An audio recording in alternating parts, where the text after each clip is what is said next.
CPM Congress തമ്മിൽ ഡീലുണ്ടോ? ഇല്ലേ? ഉണ്ട്. 27 സംസ്ഥാനത്തിലും 8 യൂണിയൻ ടെറിട്ടറീസ് ഡീലുണ്ട്.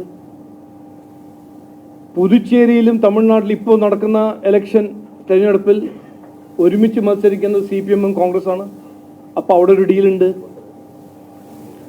കോൺഗ്രസും ജമാഅത്തെ ഇസ്ലാമി തമ്മിൽ ഡീലില്ലേ? ഡീലുണ്ട്.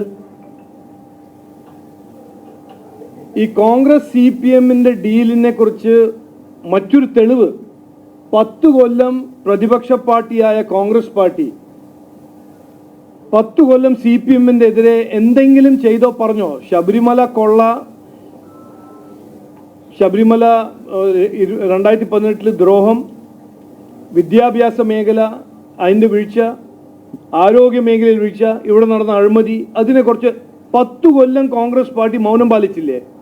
അപ്പോൾ അതിൻ്റെ ഡീലിൻ്റെ ഒരു തെളിവല്ലേ?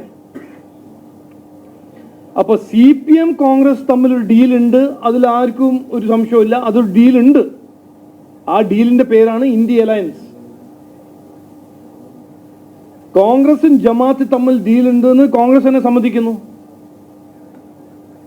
പിന്നെ ചോദിക്കേണ്ടത്, കോൺഗ്രസ് മുസ്ലിം ലീഗ് തമ്മിൽ എന്താണ് ഡീൽ?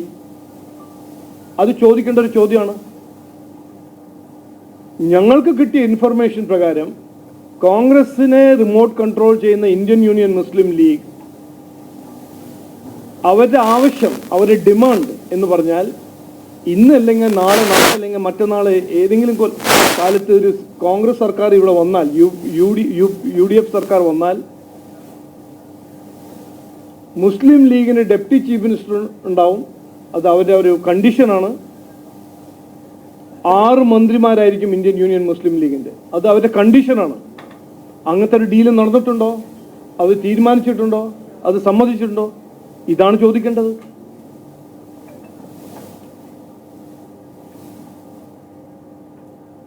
ഇന്ത്യൻ യൂണിയൻ മുസ്ലിം ലീഗും ജമാഅത്തിന്റെ തമ്മിൽ എന്താണ് ഡീൽ? മുസ്ലിം ലീഗ് ജമാഅത്തും SDPI തമ്മിൽ എന്താണ് ഡീൽ? ഡീലുണ്ടെന്ന് എല്ലാവർക്കും അറിയാം. ആ ഡീൽ എന്താണെന്ന് മുസ്ലിം ലീഗ് പറയട്ടെ, കോൺഗ്രസ് പറയട്ടെ.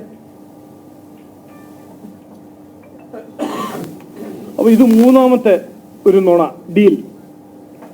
CPMഉം BJP തമ്മിൽ ഡീലിന്റെ സാധ്യത മൊട്ട പൂജ്യമാണ്, 0 ആണ്. കാരണം CPMനെ എക്സ്പോസ് ചെയ്യുന്ന ഒരു ഒറ്റ പാർട്ടിയാണ് കേരളത്തിൽ. CPMന്റെ അഴിമതി, CPMന്റെ ശബരിമല കൊള്ള, CPMന്റെ എക്സാലോജിക് സ്കാം. ഓരോരോ സ്കാമിന്റെ പിന്നിൽ BJP NDA ആണ്.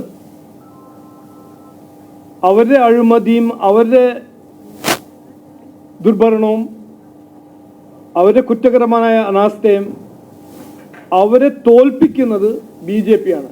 കോർപ്പറേഷൻ അവരെ തോൽപ്പിച്ചിട്ടാണ് BJP ജയിച്ചത്.